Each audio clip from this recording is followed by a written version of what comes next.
हिमाचल प्रदेश में 3 विधानसभा उपचुनावों की टिकटों की घोषणा को लेकर पूरे प्रदेश की निगाहें केंद्रीय हाईकमान, कांग्रेस के केंद्रीय हाईकमान पर टिकी है। लेकिन केंद्रीय हाईकमान ने आज 2 टिकटों की घोषणा की जो कि देश की लोकसभा सीटों के मद्देनज़र काफ़ी महत्वपूर्ण थी। हम जिक्र कर रहे हैं हिमाचल प्रदेश के साथ साथ जो देश की बाकी कांग्रेस की लोकसभा टिकटें थी, क्योंकि यहाँ पर तमाम लोगों की निगाहें हिमाचल प्रदेश की 3 विधानसभा की टिकटों के साथ साथ इस बात पर भी टिकी थी कि अमेठी और रायबरेली, इन 2 लोकसभा सीटों पर कांग्रेस किसकी घोषणा करती है, किन्हें चुनावी रण में उतारती है।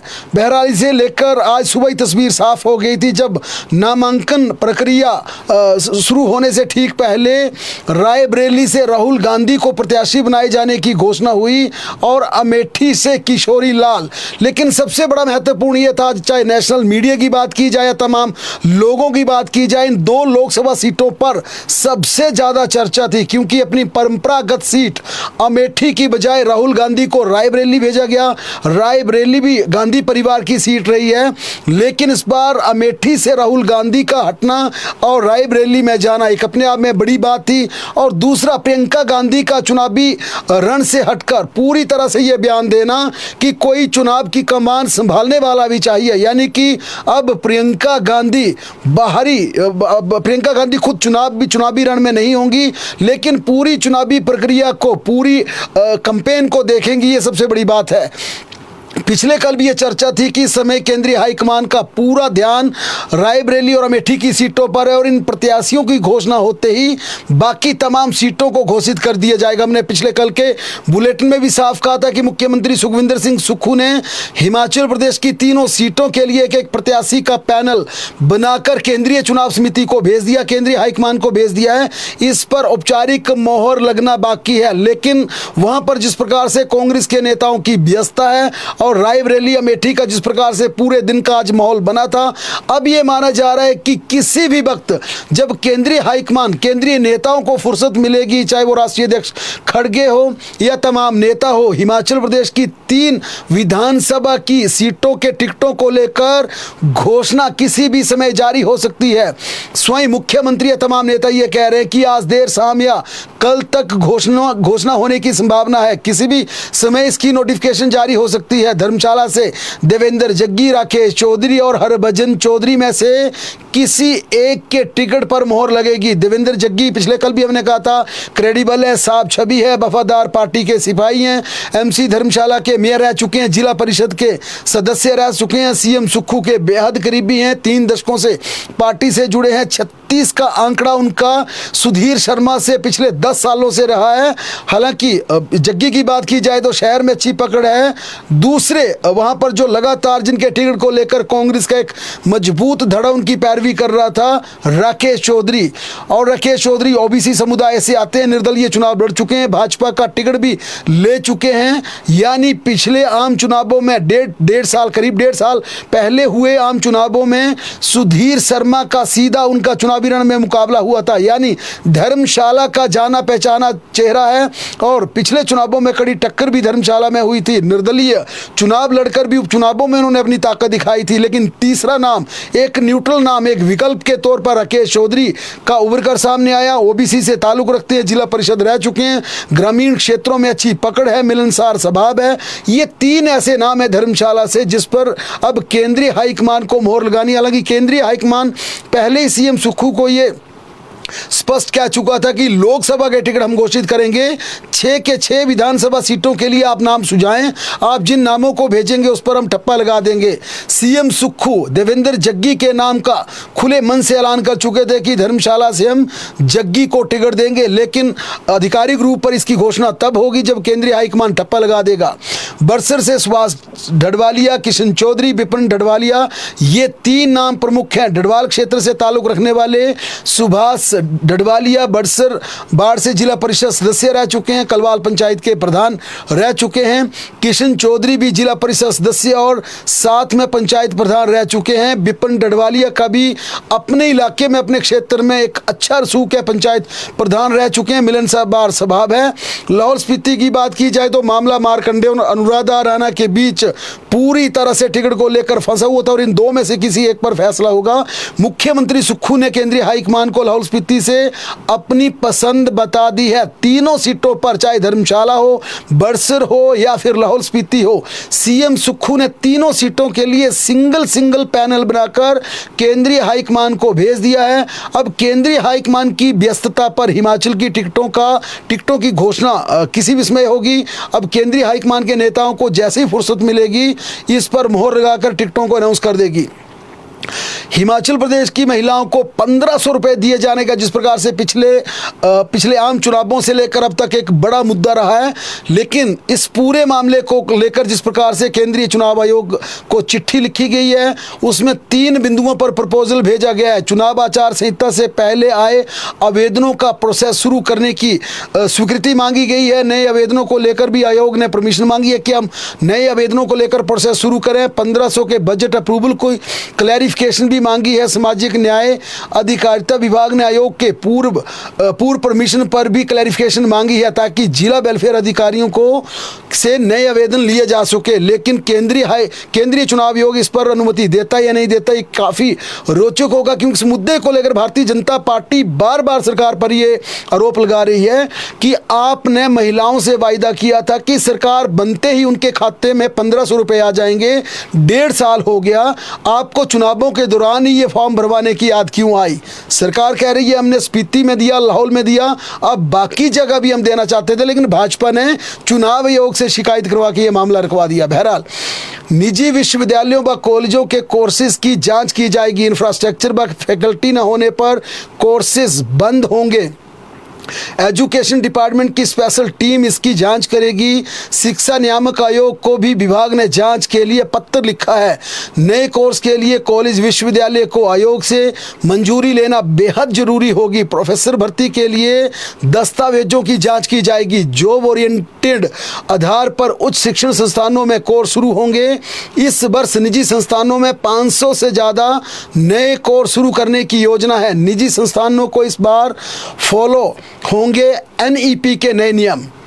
मैट्रिक पास लेबोरेटरी अटेंडेंट बनेंगे जेएलए। स्कूल कॉलेज में सेवारत कर्मचारियों के लिए राहत भरी खबर है।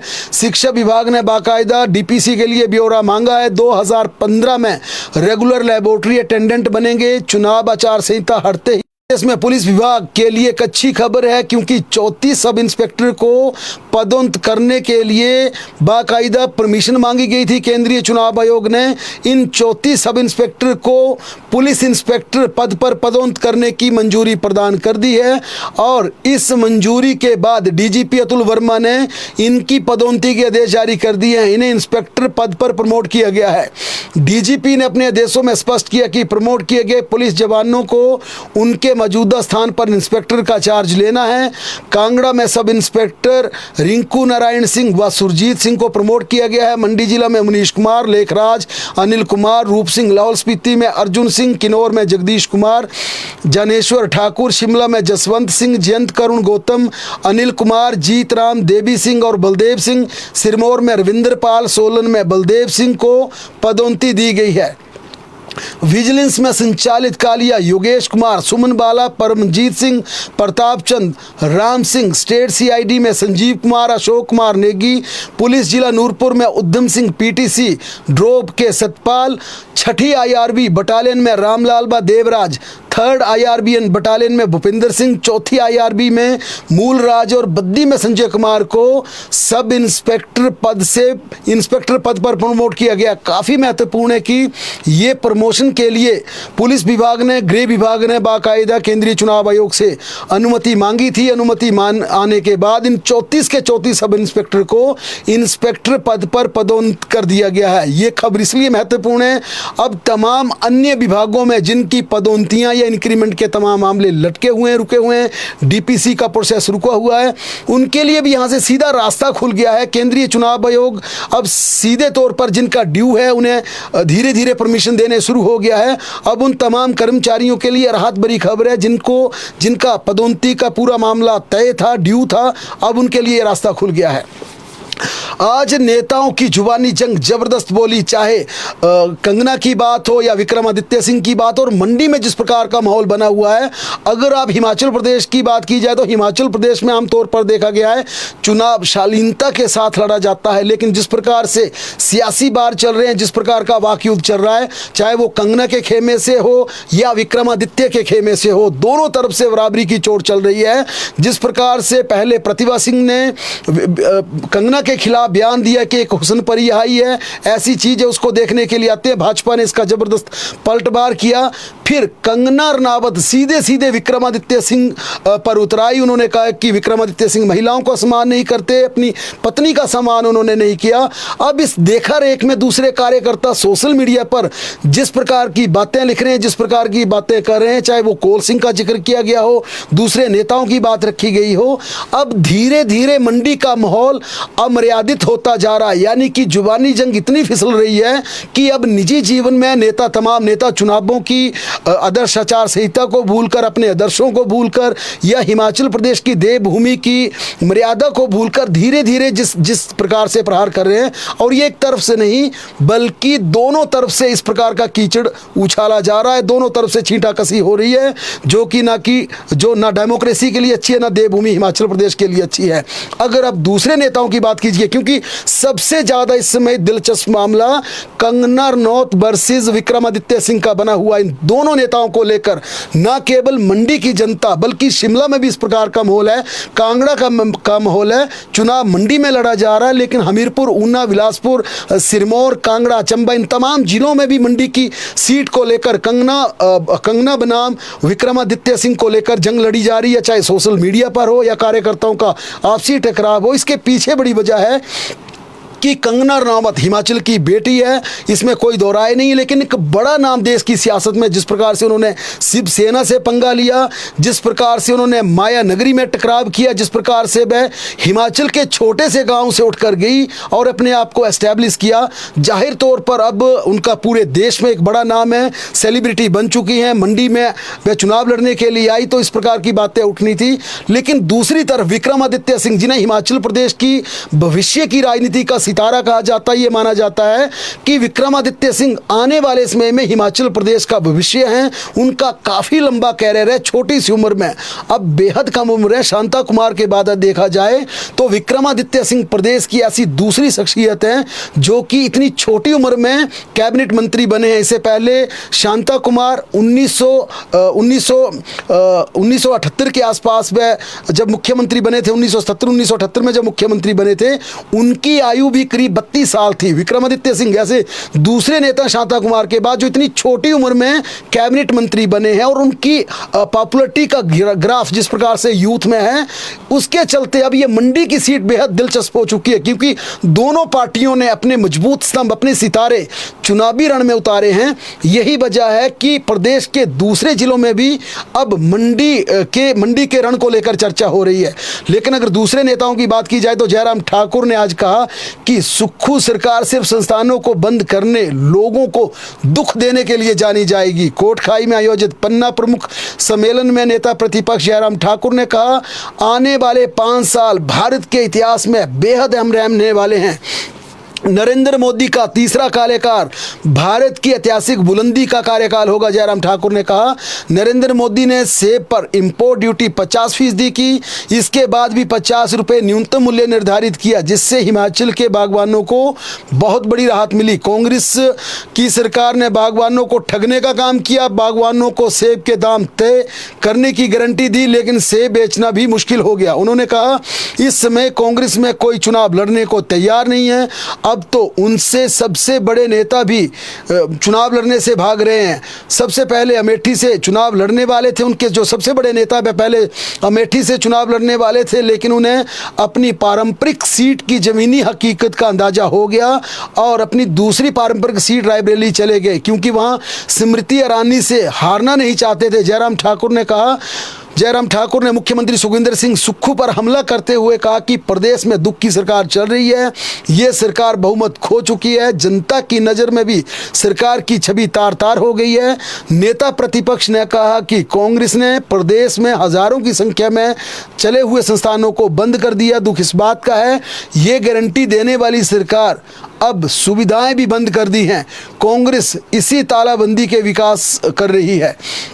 उन्होंने कहा अब हिमाचल के लोगों की बारी है, ऐसी सरकार और ऐसे लोगों की भी तालाबंदी कर दें जो हिमाचल के लोगों के संस्थान बंद कर रही हैं। उधर मुख्यमंत्री सुखविंदर सिंह सुक्खू ने एक बार फिर भारतीय जनता पार्टी को आड़े हाथों लिया। उन्होंने कहा कि भारतीय जनता पार्टी कंगना रनावत को लिखकर स्क्रिप्ट दे रही है। पांगी में मुख्यमंत्री सुखविंदर सिंह ठाकुर ने कहा कि कांग्रेस पार्टी मजबूती के साथ चुनाव लड़ रही है और उन्होंने आज पांगी में मंडी लोकसभा सीट के पार्टी प्रत्याशी विक्रमादित्य सिंह के पक्ष में भी वोट मांगे। किलाड़ में आयोजित जनसभा को संबोधित करते हुए सुखविंदर सिंह सुक्खू ने कहा कांग्रेस पार्टी चुनाव में सभी सीटें जीतने जा रही है। उन्होंने कहा कि लोकसभा के साथ साथ उपचुनाव की सभी 6 सीटें कांग्रेस बड़े अंतर से जीतेगी। मुख्यमंत्री ने कहा कि मंडी से भाजपा की प्रत्याशी को जनता के मुद्दों का कोई ज्ञान नहीं है। भाजपा एक स्क्रिप्ट तैयार कर कंगना को दे रही है, वे अपने वहां पर से स्क्रिप्ट को पढ़कर डायलॉग बोल रही हैं। उन्होंने कहा जयराम ठाकुर एक फ्लॉप डायरेक्टर हैं और 4 जून को ये फिल्म, भाजपा की ये फिल्म जिसमें हीरोइन कंगना रनावत है, जयराम ठाकुर डायरेक्टर हैं, इसका निर्देशन कर रहे हैं, ये फिल्म पूरी तरह से पिट जाएगी, बॉक्स ऑफिस पर नहीं चलेगी। उन्होंने कहा कि आपदा में कंगना रनौत ने प्रभावित परिवारों की कोई मदद नहीं की, जबकि फिल्म अभिनेता आमिर खान ने चुपचाप 25 लाख रुपए आपदा प्रभावितों को दिए। उन्होंने कहा कि वे दोबारा जल्दी ही पांगी लौटकर वापस आएंगे और क्षेत्र के लिए बड़ी घोषणाएं भी करेंगे। पूर्व केंद्रीय मंत्री आनंद शर्मा शिमला पहुंच गए। उन्होंने मीडिया से बातचीत करते हुए प्रधानमंत्री नरेंद्र मोदी पर सीधा हमला बोला।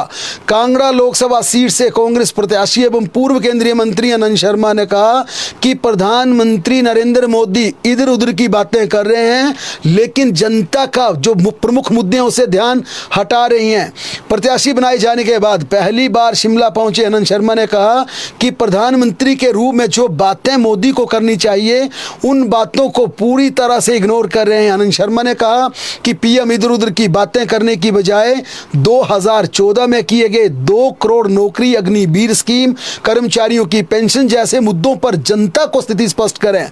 उन्हें कांग्रेस के घोषणा पत्र पर प्रतिक्रिया देने से पहले उसे अच्छे से पढ़ लेना चाहिए। उन्होंने कहा शिमला मेरी जन्मभूमि है और हिमाचल व पूरा देश मेरी कर्म भूमि है। वे अपने आप को सौभाग्यशाली मानते कि पार्टी ने उन्हें टिकट दिया, प्रत्याशी बनाया। आनंद शर्मा ने कहा कि कांगड़ा के लिए क्या करेंगे, क्या उनका विजन है, या कांगड़ा के लिए मैंने क्या किया, इस पर वे कल धर्मशाला में विस्तार से बात करेंगे। यानी कल धर्मशाला में होंगे और वे पूरी स्थिति बताएंगे कि उनका क्या कंट्रीब्यूशन कांगड़ा के लिए रहा है और अगर वहां से चुनाव जीतते हैं तो कांगड़ा के लिए क्या करना चाहेंगे। केंद्रीय मंत्री अनुराग ठाकुर ने भी आज राहुल गांधी पर जबरदस्त प्रहार करते हुए कहा कि हार के डर से अमेठी से वायनाड अब रायबरेली भाग रहे हैं। केंद्रीय मंत्री एवं हमीरपुर संसदीय सीट से भाजपा प्रत्याशी अनुराग ठाकुर कांग्रेस के पूर्व राष्ट्रीय अध्यक्ष और सांसद राहुल गांधी पर जमकर बरस रहे थे। गग्गल हवाई अड्डे पर पत्रकारों से बातचीत में अनुराग ठाकुर ने कहा कुछ समय पहले तक राहुल गांधी कहते थे डरो मत और डरो मत। अब डर कर कभी अमेठी से वायनाड, कभी वायनाड से रायबरेली भाग रहे हैं। ये दिखता है कि हार का डर किस प्रकार से उन्हें सता रहा है और डर तो इतना है कि एक साथ कहीं दोनों जगह ना हार जाएं। ये आज अनुराग ठाकुर ने पूरी तरह से उन पर हमला किया। देश की राष्ट्रपति द्रौपदी मुर्मू कल शिमला पहुंच जाएंगी और कल सुबह 10 बजे उनके शिमला पहुंचने का कार्यक्रम है। कल्याणी हेलीपैड पर वायुसेना के विशेष विमान से राष्ट्रपति यहां आ रही हैं, जिनके आगमन को लेकर प्रशासन ने सभी तैयारियां पूरी कर ली हैं। राष्ट्रपति 4 से 7 मई तक यहां रुकेंगी, 8 मई को वापस दिल्ली लौटेंगी। राष्ट्रपति के इस प्रस्तावित दौरे को लेकर दिल्ली से सुरक्षा एजेंसियों की टीमें शिमला पहुंच चुकी हैं, जिन्होंने यहां पर पूरी तरह से मोर्चा संभाल लिया है। बताया जा रहा है कि राष्ट्रपति के साथ उनका परिवार भी लगभग 7 सदस्यीय परिवार यहां आएगा और 2-3 दिन तक यहां साथ में रह सकते हैं। राष्ट्रपति के समर वेकेशन का ये समय होता है और हर साल राष्ट्रपति परिवार के साथ यहाँ आती है। हालांकि कुछ वर्षों में नहीं आ पाए, लेकिन जिस प्रकार से छराबड़ा स्थित रिट्रीट को सजाया जा रहा है और राजधानी शिमला की सड़कों में पैच वर्क चल रहा है, पूरी तरह से मेटलिंग का काम चल रहा है। अब कई लोग ये भी कहते हैं कि अगर इस तरह से विकास की परिकाष्ठा लिखनी हो तो राष्ट्रपति को थोड़े समय के बाद जरूर यहाँ पर आना चाहिए। बहरहाल राजधानी शिमला में एक जिंदा व्यक्ति के जलने की सूचना है। राजधानी शिमला में एक व्यक्ति के जिंदा जलकर मौत हो गई। बताया जा रहा है कि जलते हुए हीटर पर गिरने से व्यक्ति की जान चली गई और इसमें जान गंवाने वाले कृष्ण कुमार सुमटी के रहने वाले थे। पुलिस ने शव को पोस्टमार्टम करवाकर परिजनों को सौंप दिया और मामला दर्ज कर लिया है और अब पूरी तरह से जांच की जा रही है कि आखिर ये हादसा कैसे हुआ। पुलिस के अनुसार कृष्ण कुमार शिमला के एक सुमटी में किराए के मकान में रहता था। मूल रूप से वह मंडी का रहने वाला बताया जा रहा है। शिमला की युवती की चंडीगढ़ में संदिग्ध मौत की सूचना 2 दिन पहले से चल रही थी, लेकिन इस पूरे मामले को लेकर परिजनों ने कहा कि ये संदिग्ध मौत नहीं बल्कि हत्या का मामला है। 30 अप्रैल को 30 साल की रूपाली का शव उनके रूम से बरामद किया गया था। रूपाली चंडीगढ़ के नया गांव स्थित विकास नगर में रहती थी। रूपाली शिमला जिला के कोटखाई की रहने वाली थी। इनका शव 30 अप्रैल को पंखे से लटक कर कमरे में मिला था। अब घर वाले कह रहे हैं, उनके परिजन कह रहे हैं कि रूपाली ने आत्महत्या नहीं की बल्कि उनकी हत्या करके उन्हें फंदे से लटका दिया गया था। रूपाली के परिजन ये भी आरोप लगा रहे हैं कि वह 3 दिन से नया गांव में भटक रहे हैं, लेकिन उनकी शिकायत पुलिस थाना में दर्ज नहीं हो रही है। पुलिस उनका बिल्कुल सहयोग नहीं कर रही है। इसके चलते नया गांव थाने का परिजनों ने घेराव भी किया था। बवाल के बाद नया गांव थाने ने FIR तो दर्ज कर ली है, लेकिन इस पूरे मामले में स्पष्टता के साथ जांच नहीं हो रही है।